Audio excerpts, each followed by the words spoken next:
Ayurvedic food supplement and medicine. मुंबईमधील Mumbra railway स्थानकाजवळ झालेल्या दुर्घटनेत 6 प्रवाशांचा मृत्यू झालाय। यानंतर पुन्हा एकदा मुंबई लोकलमधील जीवघेणा प्रवास चर्चेत आलाय। दरम्यान शहरांवर बाहेरून येणारे आदळणारे लोंढे यामुळेच रेल्वे कोलमडली आहे, असं मनसे अध्यक्ष राज ठाकरे म्हणाले। मुंबईच्या रेल्वेत रोज अपघात होत आहेत, अपघात झाला नाही असा एकही दिवस नाही। रेल्वे नेमकं चालती कशी हे जगासाठी आश्चर्याचं आहे। अनेकदा मुंबईतील लोकांसाठी वेगळं महामंडळ करा असं सांगूनही काही होत नाही, असं राज ठाकरे पुण्यातील पत्रकार परिषदेत म्हणाले। या शहराचं काय झालं हे पाहणं गरजेचं आहे। या सगळ्या शहराचा विचका झालाय। पुनर्विकासाच्या नावाखाली उंच इमारती बांधल्या जात आहेत, मात्र रस्ते नाहीयेत। रस्ते नसल्यानं पार्किंग नाही, त्यामुळे वाहतूक कोंडी होते। जर कुठं आग लागली तर अग्निशामक दलाचा बंब आत जाऊ शकत नाही, अशी सगळ्या शहराची व्यवस्था आहे। आपल्याकडे शहर नियोजन नावाची गोष्टच नाही। शहरांवरून बाहेरून येणारे आदळणारे लोंढेच यामुळे रेल्वे यामुळेच कोलमडली आहे, असं राज ठाकरे म्हणाले। पुढे ते म्हणाले, रेल्वे वाहतुकीचा बोजवारा उडाला आहे। लोकांना चालण्यासाठी फुटपाथ नाही, वाहनांसाठी रस्ते नाहीत, कोण येतंय जातंय माहित नाही। मेट्रो, मोनो इतर सोयी सुविधा यांनी प्रश्न सुटणार नाही।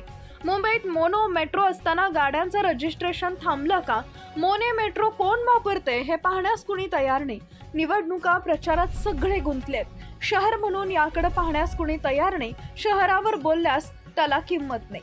उद्धव राज एकत्र येण्यावर जेवढी चर्चा झाली तेवढा वेळ मृत्यू झाले आहेत, त्यांच्या बातम्या लागणार आहेत का? कशाला महत्त्व द्यायचंय हेच समजेनासं झालेलं आहे। प्रसार माध्यमांनी शहरातील समस्यांकडे लक्ष वेधलं पाहिजे। इतर सर्व किरकोळ गोष्टी आहेत। दुर्दैव असून केंद्र सरकारने याकडे तातडीनं लक्ष दिलं पाहिजे, अशी मागणी राज ठाकरेंनी केली आहे। प्लॅटफॉर्मवर गर्दी पाहिली तर लोक कसे आत शिरतात बाहेर येतात हा प्रश्नच पडतो।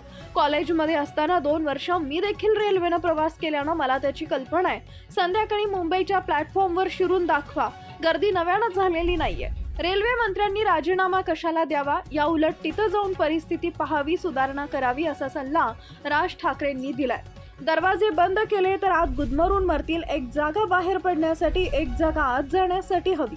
आपल्या देशात माणसांची किंमत नाही, जगात इतर कुठं घडलं असतं तर कसं दिसलं असतं? हे मंत्री परदेशात जातात, ते नेमकं काय घेऊन येतात? तेथील रेल्वे नाही, पण किमान तेथील विचार तरी आणा।